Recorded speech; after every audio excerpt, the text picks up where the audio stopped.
With their fast t1.4 aperture, impressive sharpness, and a wide array of focal lengths, the DZOFILM Arles have generated a lot of hype around them. This is a lens set that balances a modern, crisp look with just enough character and personality to keep them interesting. But beyond the hype, what do these lenses really like to shoot with? What do they offer outside the cheaper and smaller Vespids?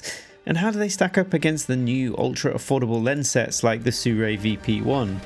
Let's find out.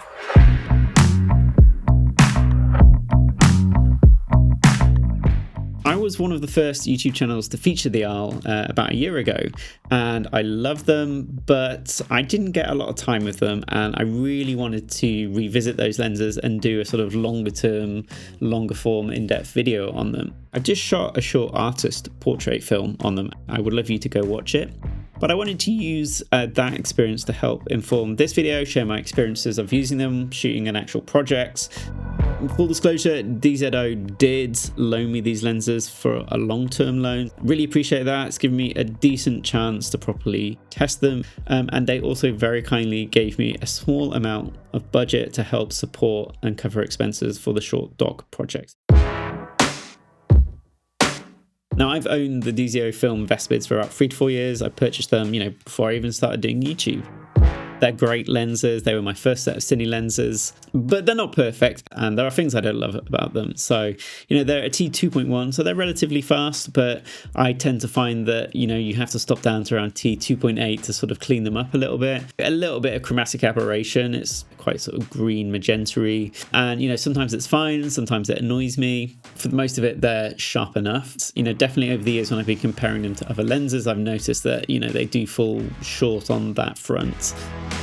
The Arles, they feel very different to the Vespids, so they improve upon nearly all of those points, and they definitely aren't Vespids 2.0. They are like a different look, designed from the ground up.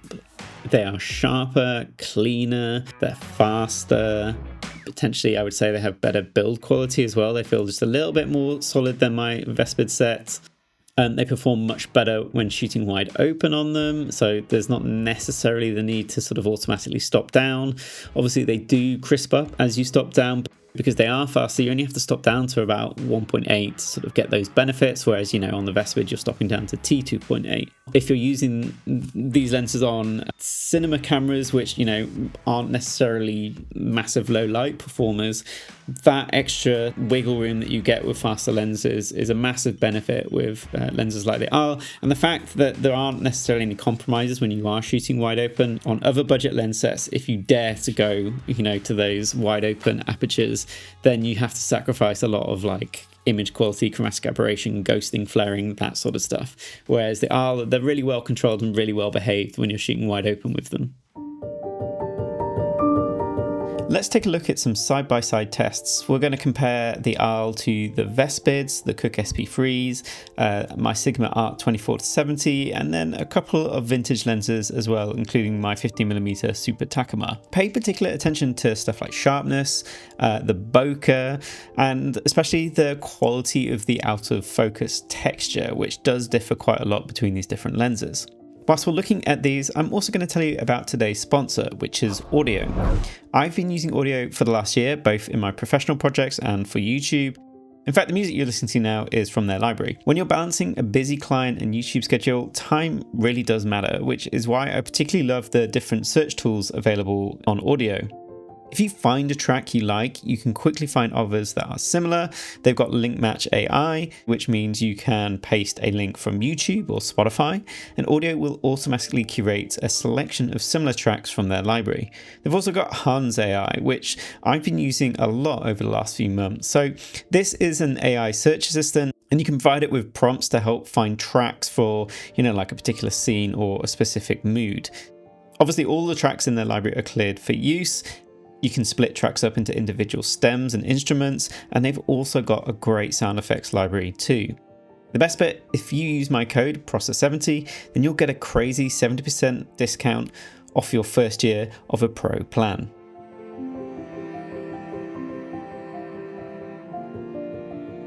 Thanks so much to Sam for sitting in on these lens tests, and to Cine Gear Pro, who kindly lent their showroom to help me film them.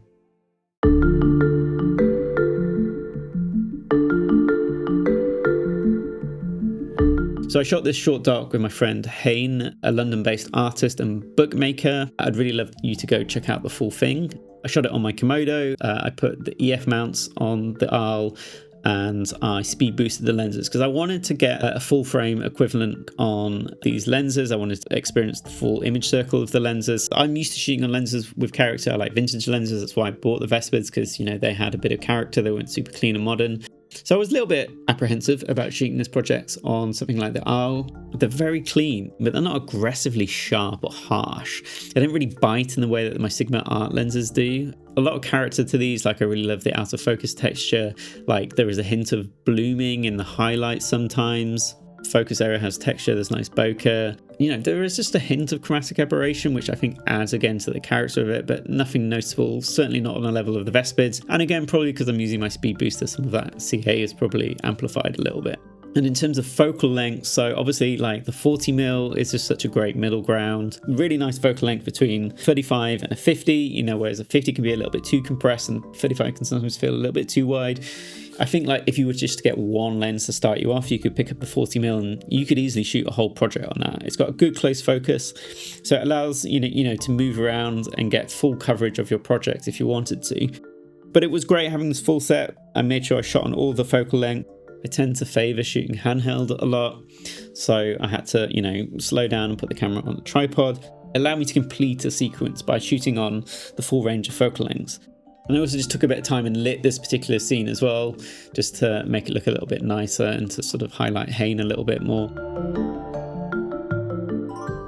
I wasn't shooting them wide open. I'd never really found the temptation just to sort of blow everything out. I think because we were working in quite an interesting workshop, most of the shots here are captured between, I think, T2.8 and T4. Obviously, because a lot of this I'm shooting handheld, I'm manually pulling focus. Stopping down was just also just really important.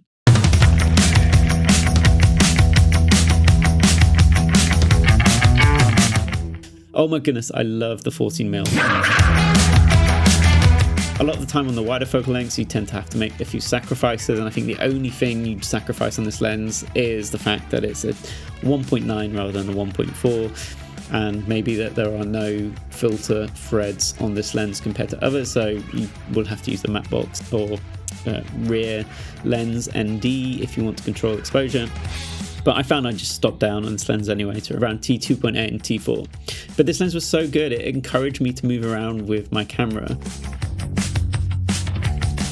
Get some really nice intentional movements and moving in and out and stopping it down. You didn't have to worry too much about the focus. And again, working in the workshop, again, when the camera was on the tripod, just playing around with perspective and distortion on this lens and hanging quite close up and hands moving towards the lens and stuff like that. And the fun thing about shooting on wider focal lengths, especially on doc work, is that it really embeds your subject within their environment. You know, if you're shooting on a tighter focal length and you're blowing out all the backgrounds, you're definitely sort of losing some of that reality and realism of where that person is or what they're doing and what their environment's like. It forces you to shoot differently. It forces you to think a little bit more about your composition. In terms of weight, again, I was worried about shooting a doc on my own with these lenses. So transporting them to the shoot, I definitely felt the weight of like 5 or 6 lenses in a case. The Vespids are still heavy to carry around in a case. So it's, you know, the Arles are heavier, but you're still lugging a heavy case regardless. I usually shoot with an easy rig, and I found on this shoot, even though I brought one, I didn't really use it.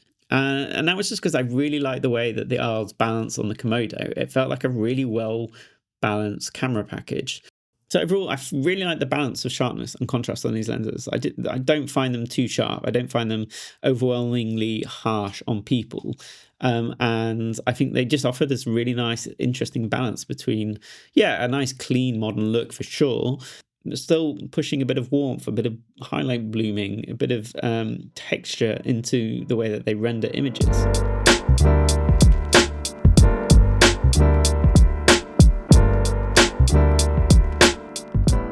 If you are looking to invest in some professional cinema lenses, they should be an investment that you're looking to hold on to for 3 to 4 years. That's what my Vespids have been.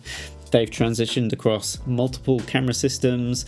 I've used them, with camera rentals, and the fact, that they have an EF and PL mount is really important because it means that, I can use them on pretty much any camera system out there. You could opt to save some money and buy some lenses like the SIRUI VP1s, and they are clean and modern and sharp and blah, blah, blah.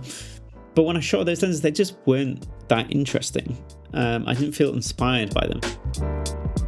Which is fine, if you're on an ultra budget, they're great lenses, they're a good choice, but they don't necessarily sort of shine, they don't sparkle or sort of bring any magic to a project. And also, they're mirrorless only, and that really locks you into using them on mirrorless mount cameras. Yes, they have interchangeable mounts, but that's no good if you're using multiple camera systems on a shoot day. So I shoot with a Komodo and my Lumix cameras, so RF and L.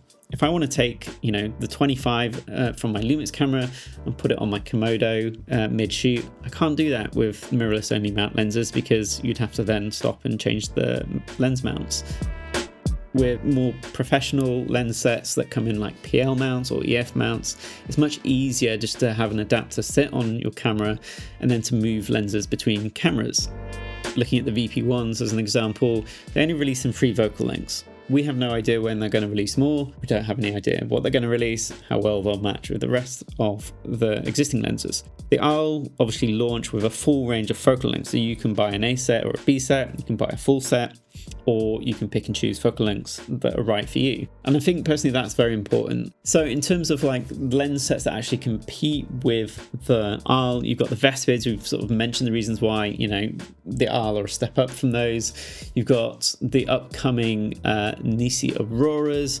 The Nisi Aureas, they're only releasing in PL, and from watching the NAB coverage, they're already going to be priced more expensive than the ARL, which is kind of interesting. They're designed to also match the Nisi Athenas, and personally I much prefer the look of the ARL to those lenses. The Athenas are very sharp. I don't really love the quality of their bokeh. They're very clean, whereas the ARL, they're still sharp, but they're a bit warmer. They have this personality, they have a bit more character to them, and that's personally something I gravitate towards. The Aureas also are only releasing with a 5 lens set. They do have some other focal lengths planned at 29, 65 and 105, so you're not getting the wider or the tighter end of the spectrum, even with the additional focal length. I think currently that the ARL are probably the best, or some of the best, affordable cine lenses that you can buy for the money. They are incredibly versatile. They've been out for a year and well documented and tested on various YouTubers and in various professional workflows. So there's a lot of information out there already. The ARL, have a really nice, interesting image. They are clean, they are fast, they are modern looking with just enough character and edge to them to give them some personality. So I love these lenses. When I tested them out a year ago, I still love them. There is a reason why there is so much hype around these lenses and why so many people love them. They are just genuinely great lenses, and I love it when great kit comes out at an affordable price. I want to say a huge thanks to DZO for loaning me these lenses for so long and just giving me the time to actually sit with the lenses and use them over a period of months. Massive shout out to Cine Gear Pro as well, long-term supporters of this channel. They're one of the main dealers for brands like DZO, so if you are looking to pick up the ARL, definitely hit them up. You can also go into their showroom and test them in the flesh as well, and they're lovely people who will help you decide, which lenses are the right fit for you. And finally, thanks for watching. Go check out my short doc, give it some love. The algorithm never pushes them, so if you can, just leave it a comment, give it a like and stuff like that, because if those videos do well, then it just helps support them and allows me to make more of them. Anyway, that's it for now. Thanks for watching. My name's Ed, and until next time, I'll see you later.